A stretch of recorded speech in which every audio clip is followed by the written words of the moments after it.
বন্ধুরা আমার, প্রতারক চক্রের হাত থেকে বাঁচতে হলে আমি এখন যেসব নম্বর মুখে পড়ে শোনাবো এই সব নম্বর ব্যতীত অন্য কোনো নম্বরে আমাদের কোনো প্রোডাক্ট অর্ডার করবেন না।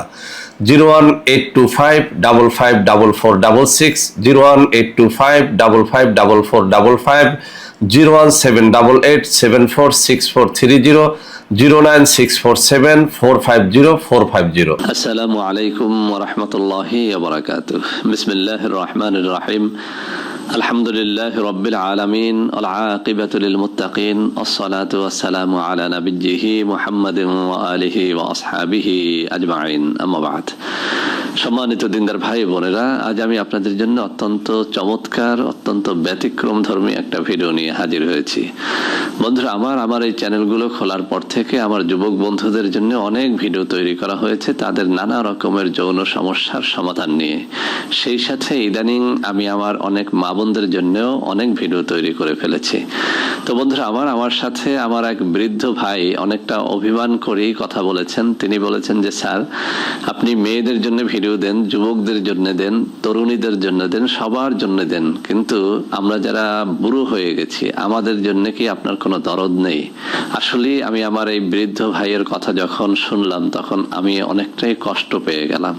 কেননা আমিও তো বৃদ্ধ হওয়ার পথে, আমার দাড়ি পেকে গেছে, চুল পেকে গেছে, বয়স 48 চলে, এই কিছুদিনের মধ্যেই তো 50 ছাড়িয়ে যাবে। তো আমিও তো তাদের মতো একসময় বৃদ্ধ হয়ে যাব।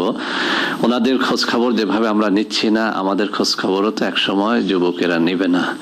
তো বন্ধুরা আমার, যদিও আমার সেই অভিমানী বৃদ্ধ ভাইয়ের জন্য আজকের এই ভিডিওটি তৈরি করছি, কিন্তু আজকের এই বিষয়টি এতটাই আমার যুবক ভাইদের জন্য জরুরি যে আমি বলবো যে যুবক তরুণ, আপনি বিবাহিত হন অথবা অবিবাহিত হন, আজকের এই ভিডিওটি মনোযোগের সাথে শেষ পর্যন্ত দেখুন। ইনশাআল্লাহ এর দ্বারা আমার ওই বৃদ্ধ ভাই যতটা না উপকৃত হবেন তার থেকে আপনারা অনেক বেশি উপকৃত হতে পারবেন। তো বন্ধুরা আমার ওই বৃদ্ধ ভাই বলেছেন যে স্যার, যুবক বয়সে ভালোই ছিলাম, স্ত্রীকে ভালোই তৃপ্তি দিতে পারতাম, তরুণ বয়সেও কখনো হস্তমৈথুনের মতো বদ অভ্যাসটি ছিল না। আসলে কিন্তু উনি একটা সত্য কথাই বলেছেন। এখনকার যুগের ছেলেরা এবং মেয়েরা যেভাবে হস্তমৈথুন, মাস্টারবেশনটাকে একদম নিত্য নৈমিত্তিক একটা বিষয়ে পরিণত করেছেন, এখন থেকে 20, 25, 50 বছর আগের মানুষেরা এই জিনিসটাকে এভাবে অ্যাভেলেবেল করতেন না। তারা এটা বুঝতেন না, বুঝলেও করতেন না, এটাকে একটা মহা পাপ মনে করতেন এবং এটাকে শারীরিক ক্ষতির অনেক বড় একটা কারণ হিসেবে তারা গণ্য করতেন। তো বন্ধুরা আমার, আসলে যুবকদের দোষ দিয়েও লাভ নেই। আমাদের সমাজের অবস্থাটা এখন এমন পর্যায়ে চলে গেছে যে যুবক বন্ধুর গায়ে যদি এক ফোঁটা রক্ত থাকে সেটা কিন্তু বেরিয়ে আসতে বাধ্য। যেভাবে আগুনের উপরে যদি আপনি একটা পাতিল ধরে রাখেন আর ওই পাতিলের মধ্যে যদি পানি থাকে আর আগুন যদি শক্তিশালী হয়, পানি কিন্তু ফুটবেই, পানি ফুটতে থাকবে। কেননা এই পানির কোনো দোষ নেই, দোষ হচ্ছে নিচে যে আগুনটা জ্বলছে, এই আগুনটা যতক্ষণ জ্বলবে পানি কিন্তু ফুটতে থাকবে। প্রত্যেকটা তরুণ যুবকের দেহে যে রক্তটা রয়েছে, এই রক্তটাকে টকবক করে ফুটিয়ে দেয় এমন কিছু পরিবেশ এখন সারা বিশ্বে আমরা লক্ষ্য করি। আপনি যেখানেই যাবেন সেখানেই ব্লু ফিল্ম, বিসিআর, মোবাইলগুলোর মধ্যে অবাধে চলছে এমন সব নেকেড জিনিস যেগুলো কল্পনায়ও আমরা কখনো ভাবতেও পারিনি। তো বন্ধুরা আমার, এছাড়াও আমাদের অনেক যুবতী বোনদের চলাফেরা এমন যে ধর্ষণ নিয়ে এত কথা হয়, আমার মাঝে মধ্যে বলতে ইচ্ছে হয় যে ধর্ষণ কেন করবে না। আমি কিন্তু ধর্ষণে উদ্বুদ্ধ করছি না, কেউ মাইন্ড করবেন না। আমি কিছু কিছু যুবতী বোনদেরকে দোষারোপ করব। তারা যে পোশাক নিয়ে রাস্তাঘাটে বের হন, কোনো তরুণ যুবকের গায়ে রক্ত থাকলে সে কিন্তু ঝাঁপিয়ে পড়বেই। তো আমি তরুণদের বলবো যে তোমরাও ধর্ষণের মতো জঘন্য কাজটা করো না। আর ওই সমস্ত নেকেট উলঙ্গ পনায় অভ্যস্ত বোনদেরও বলবো তোমরা একটুখানি শালীনভাবে চলাফেরা করো। কেননা কিয়ামত আছে, মরতে তোমাকে হবে। তুমি যে জাতি ধর্মে বিশ্বাসী হও না কেন, পরকাল বলতে একটা কথা আছে। তো বন্ধুরা আমার, একটুখানি কথা বেশিই বলে ফেললাম, তারপরেও সত্য কথাটা বলি যে হস্তমৈথুনের জন্য, এই ধর্ষণের জন্য এই সমস্ত উলঙ্গপনা, বেহায়াপনা কিন্তু অনেকটাই দায়ী। তো বন্ধুরা আমার, যাই হোক, আমার ওই বৃদ্ধ ভাই বলেছেন যে তিনি কখনো হস্তমৈথুন করেননি, যুবক বয়সে ভালোই ছিলেন, স্ত্রীকে ভালোই তৃপ্তি দিতে পারতেন, এখনো তার স্ত্রী জীবিত আছে এবং তার ভাষায় তার স্ত্রী এখনো যুবতীদের মতোই আছে এবং তার চাহিদাও আছে, কিন্তু তিনি পূরণ করতে পারছেন না। তো বন্ধুরা আমার, এটা যে শুধু আমার ওই বৃদ্ধ ভাইয়ের একারই অভিযোগ তা কিন্তু না, এই বয়সটাতে যারাই চলে এসেছেন তাদেরই কিন্তু এই সমস্যাটা দেখা দিয়েছে। বন্ধুরা আমার, আমাদের দেহের মধ্যে যে সেক্স হরমোনটা থাকে এটাকে ইংলিশে বলে টেস্টোস্টেরন। তো বন্ধুরা আমার, এই টেস্টোস্টেরনের ধর্মটা এমন যে এটা 35 বছর বয়সের পরে পুরুষের দেহের টেস্টোস্টেরনটা কমতে থাকে, অর্থাৎ এটি হ্রাস পেতে থাকে, সেক্স হরমোনটা হ্রাস পেতে থাকে।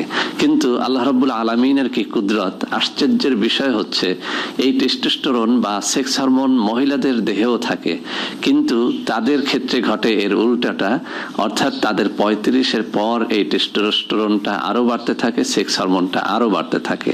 তো বন্ধুরা আমার, এই কারণে যে বিষয়টি ঘটতে থাকে, একজন পুরুষ সে 35-এর পরে আস্তে আস্তে সেক্সের দিকটায় দুর্বল হতে থাকে। পক্ষান্তরে একজন মহিলার বয়স যত বাড়তে থাকে তার দেহে টেস্টোস্টেরন বা সেক্স হরমোনটা বাড়তে থাকে, সে কিন্তু আরো বেশি যুবতী হতে থাকে, যদিও তারা সেটা প্রকাশ করে না। তো বন্ধুরা আমার, আজকে এমন একটা ভেষজ নিয়ে কথা বলবো, যারা এরকম বৃদ্ধ হয়ে গেছেন, যাদের বয়স 45, 55, 60-এর গোড়দোড়ায় পৌঁছে গেছে, তাদের জন্য এটি চমৎকার কাজে দেবে। আমি আবারও বলছি, এটি অত্যন্ত পরীক্ষিত একটা ভেষজ, কিন্তু একদম সস্তায় পাওয়া যায়। সে ভেষজটির নাম হচ্ছে পুনর্নবা, যদিও এটিকে গ্রাম অঞ্চলে আমরা সবাই চিনি শিপন শাক নামে, কেউ কেউ এটাকে আবার সেপুন শাকও বলে, তবে আমাদের এই বরিশাল অঞ্চলে এটাকে শিপন শাক নামেই চেনে। আমাদের দেশে যখন খুব রকমের অভাব শুরু হয়ে যায়, আমরা লক্ষ্য করি যে আমাদের অনেক মা বোনেরা যাদের খাবার থাকে না, তারা গ্রামের বিভিন্ন হাটে এই শিপন শাক নিয়ে হাজির হয়ে যান এবং খুব সস্তা দামি এটা বিক্রি করতে থাকেন। দেখা যায় যে তিনি 10 মুঠি নিয়ে এসেছেন, 100 টাকায় বিক্রি করে কিছু চাল ডাল কিনে বাড়িতে চলে যান।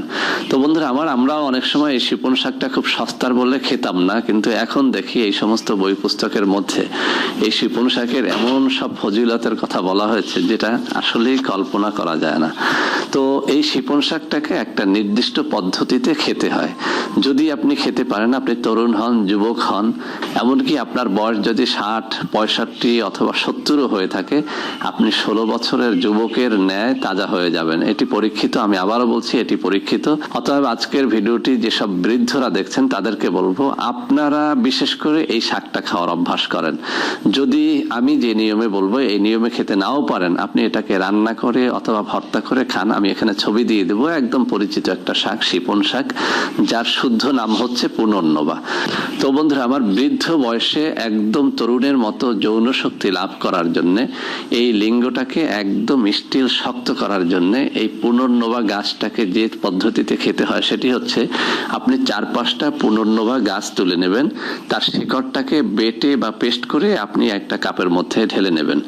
এরপরে আপনি সেখানে 2 থেকে 3 চা চামচ মধু ঢেলে দেবেন, সাথে আপনি 1 চামচ পরিমাণে আদার পেস্ট মিশিয়ে নেবেন। এর সাথে সব থেকে ভালো হয় যদি আপনি 1 কাপ পরিমাণে গরম গরুর দুধ যদি আপনি মিক্স করে নিতে পারেন, তাহলে যে জিনিসটি বুঝলাম যে আপনি শিপন শাকের এই শিকড়ের পেস্ট, সেই সাথে আপনি মধু মিক্স করে নেবেন, সেই সাথে আদা 1 চামচ পরিমাণে মিক্স করে নেবেন, সেই সাথে আপনি 1 কাপ পরিমাণে যদি গরুর দুধ মিক্স করে নিতে পারেন, আপনি দেখবেন এভাবে খেলে মাত্র 15 দিনে আপনি 60 বছরের বৃদ্ধ থেকে 16 বছরের তরুণ যুবকে পরিণত হয়ে যেতে পারবেন ইনশাআল্লাহ। তো বন্ধুরা আমার, যেসব বৃদ্ধরা এই জিনিসটি খেতে চান তাদেরকে বলবো আপনারা একদম কন্টিনিউ করেন। আপনার স্ত্রী যদি একদম তরুণী, একদম যুবতীর মতো থেকে থাকে, আপনি তাকে তৃপ্তি দিয়ে ঠান্ডা করতে পারবেন। আর যুবক এবং তরুণদেরকে বলবো, তোমরা এটা একদম কন্টিনিউ করবে না, কেননা এটা এত বেশি উত্তেজনা বাড়ায় যে শেষ পর্যন্ত তোমরা যারা বিয়ে করো নাই তারা কিন্তু বিয়ের জন্য পাগল হয়ে যাবে, আর যাদের স্ত্রী আছে তাদের স্ত্রীরা এই জন্য বিরক্তি ফিল করতে পারে। তোমরা যে কাজটি করবে, যদি একান্তই দুর্বলতা অনুভব করো, সপ্তাহে 2-3 দিন আমি যে পদ্ধতিতে বলেছি এই পদ্ধতিতে এই শিপন শাকের শিকড়টা খেতে পারো, আর শিপন শাকটাকে বেশি করে রান্না করেও খেতে পারো, ভাজি করেও খেতে পারো। এটা সুস্বাদু একটা শাক। তো বন্ধুরা আমার, আশা করি আজকের ভিডিওটি তরুণ, যুবক এবং বৃদ্ধ সবার জন্য সমানভাবে কাজে দেবে। বন্ধুরা আমার, ভিডিওটি ভালো লাগলে লাইক করবেন, কমেন্ট করবেন, শেয়ার করবেন, আমাদের চ্যানেলটিকে ভালোবেসে সাবস্ক্রাইব করবেন। আল্লাহ হাফেজ। আসসালামু আলাইকুম ওয়া রাহমাতুল্লাহি ওয়া বারাকাতুহু।